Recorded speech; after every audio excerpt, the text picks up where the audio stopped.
Assalamualaikum warahmatullahi wabarakatuh. Perkenalkan, nama saya Meliana. NIM saya 221011201855. Saya Widya Eka Utami dengan NIM 22101112000958. Untuk istilah multikoneritas itu sendiri pertama kali diperkenalkan oleh Ragnar Price tahun 1934.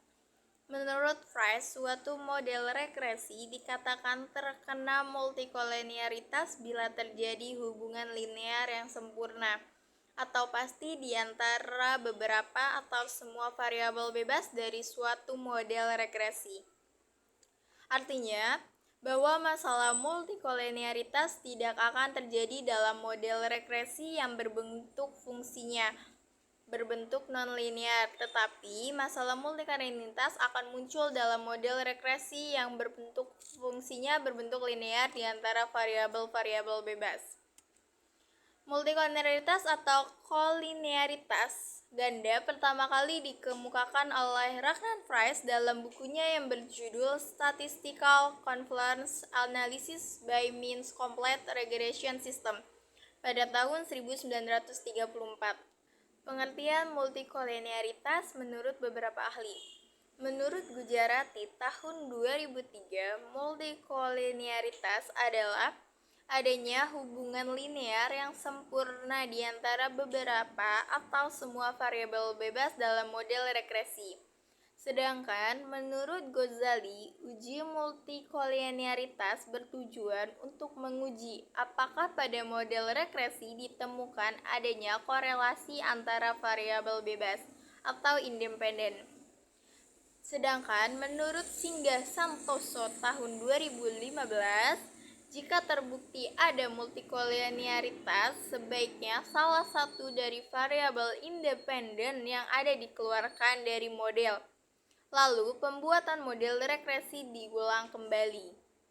Berkaitan dengan masalah multikolenialitas, di Sumo Diningrat mengumumkan bahwa ada 3 hal yang perlu dibahas terlebih dahulu. Nah, yang pertama, multikolenialitas pada hakikatnya adalah fenomena sampel. Dalam model fungsi regresi populasi, diasumsikan bahwa seluruh variabel bebas yang termasuk dalam model mempunyai pengaruh secara individual terhadap variabel tak bebas Y, tetapi mungkin terjadi bahwa dalam sampel tertentu. Nah, untuk yang kedua, multikolenialitas adalah persoalan derajat, bukan persoalan jenis. Artinya, bahwa masalah multikolenialitas bukanlah masalah mengenai apakah korelasi di antara variabel-variabel bebas negatif atau positif, tetapi merupakan persoalan mengenai adanya korelasi di antara variabel-variabel bebas. Nah, untuk yang terakhir, yang ketiga, masalah multikolenialitas hanya berkaitan dengan adanya hubungan linear di antara variabel-variabel bebas. Artinya, bahwa masalah multikolenialitas tidak akan terjadi dalam model regresi yang bentuk fungsinya berbentuk non-linear. Tetapi, masalah multikolenialitas akan muncul dalam model regresi yang bentuk fungsinya berbentuk linear di antara variabel-variabel bebas.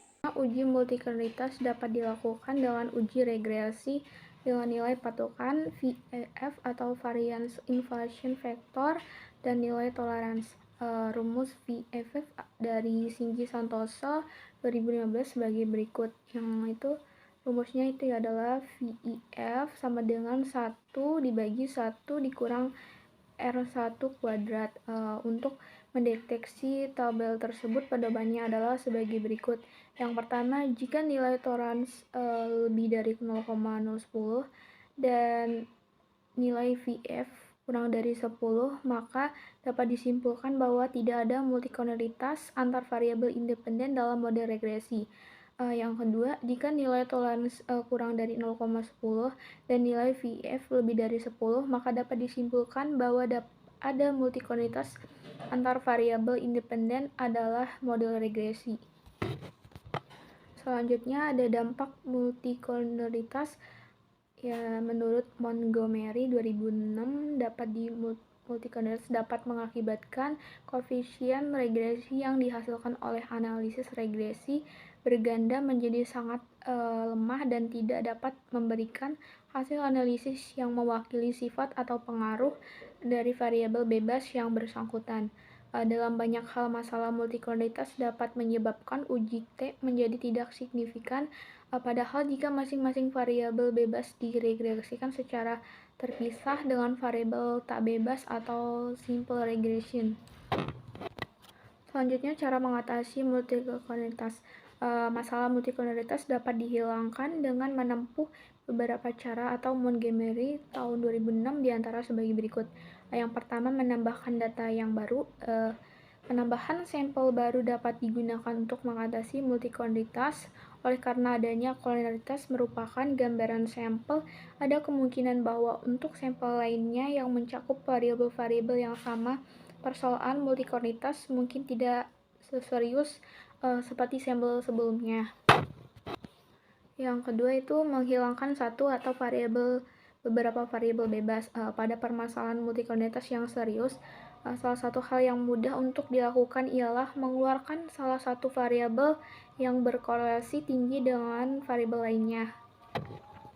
Yang terakhir, estimasi regresi Rydge. Estimasi Rydge untuk koefisien regresi dapat diperoleh dengan menyelesaikan suatu bentuk dari persamaan normal regresi. Nah, yang keempat itu melakukan transformasi data seperti menjadi logaritma natural atau ln. Yang kelima, melakukan outlier terhadap data ekstrim. Sekian dari saya. Wassalamualaikum warahmatullahi wabarakatuh.